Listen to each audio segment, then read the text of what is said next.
धारण करता है वो भगवान है। जो ईश है, जो सब जगह व्याप्त है, वो ही ईश्वर है। और भगवान कौन है, ये मन में प्रश्न आता है कि भगवान है कौन? तो नारायण ही भगवान है। सवई पुंसाम करो धर्म यतो भक्ति रघोच्छदे, सवई पुंसाम करो धर्म यतो भक्ति रघोच्छदे, अहै दुःखे प्रतिहता ये आत्मा सब प्रसिद्धति। श्रीमद् भागवत महापुराण में आया है, जब सूत जी से सौनकादि ऋषियों ने प्रश्न किया था कि मनुष्य का परम धर्म क्या है, तो परम धर्म है भगवान की आराधना करना।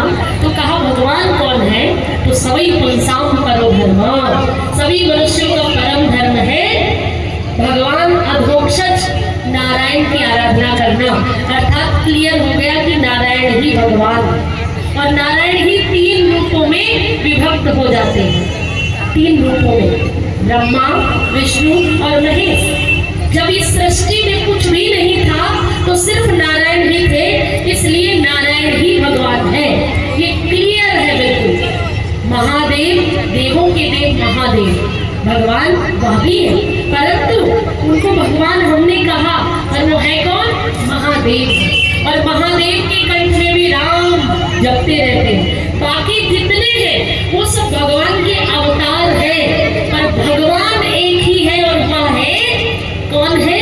नारायण। और नारायण से ही शिव प्रकट हुए, इसलिए शिव भी भगवान कहा गया। से ब्रह्मा जी को ब्रह्मा जी सृष्टि करता, सृष्टि के रचयिता भगवान कहा गया। हाँ? जब ब्रह्मा, विष्णु और महेश तीनों आएंगे तो लोग क्या कहेंगे? ब्रह्मा जी है, विष्णु आ रहे हैं, महेश है। पर ये तीनों का सम्मिश्रण है नारायण। इन तीनों से भी परे है नारायण, जिनसे तीनों प्रकट हुए हैं। नारायण की नाभि कमल से ब्रह्मा बाबा, और ब्रह्मा बाबा के माथे से भावों के मध्य में से नीले रंग के बालक के रूप में शिव जी।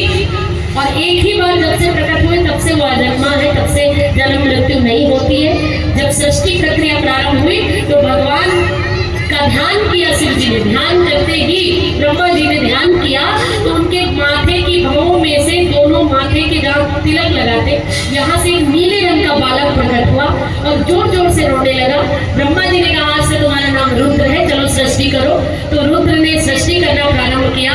भूत प्रेत पिशाच बैताल डाकनी साकनी पिशाचनी और नाचने लगे उसी में। भगवान के जितने भी महादेव के गण हैं वो प्रकट हुए, ब्रह्मा जी की तरफ दौड़े खाने के लिए। ब्रह्मा जी ने कहा अरे ऐसे मत करो, अब रहने दो, इस सृष्टि से काम नहीं चलेगा, जाओ जाकर तपस्या करो। तब उस समय रुद्र ही महादेव बन गए और इतनी तपस्या की कैलाश पर्वत पर आज भी बैठे, जब से आए कहीं गए नहीं। और हनुमान भी भगवान शंकर का ही रूप है।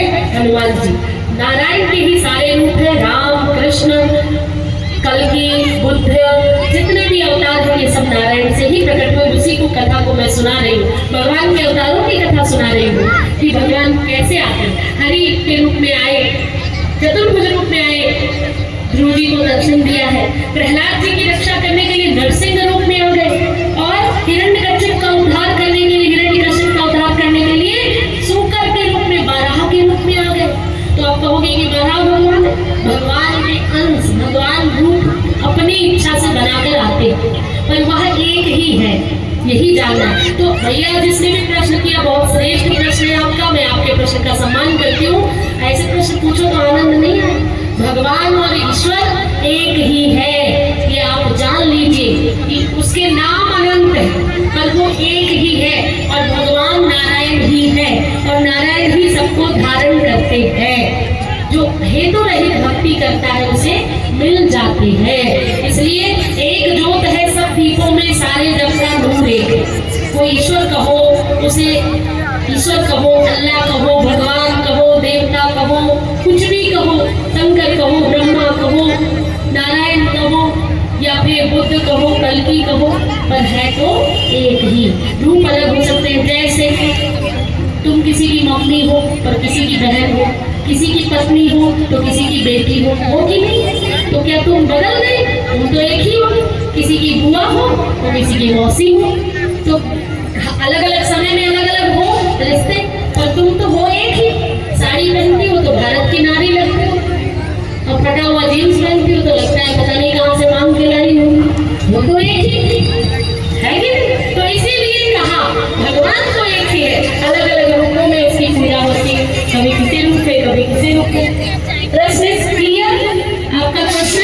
संतुष्ट है?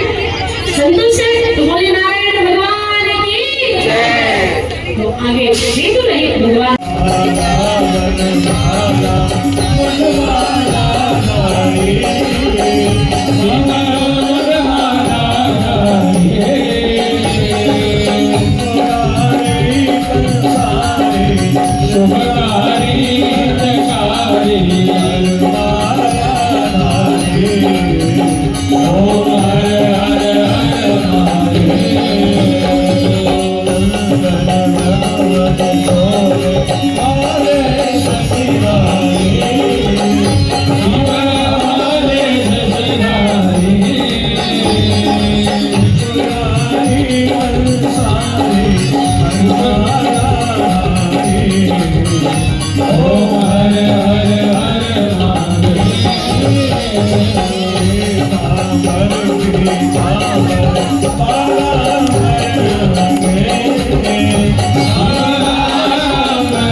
हमने तो ले ली और वो कह रहे आरती भी ले ली।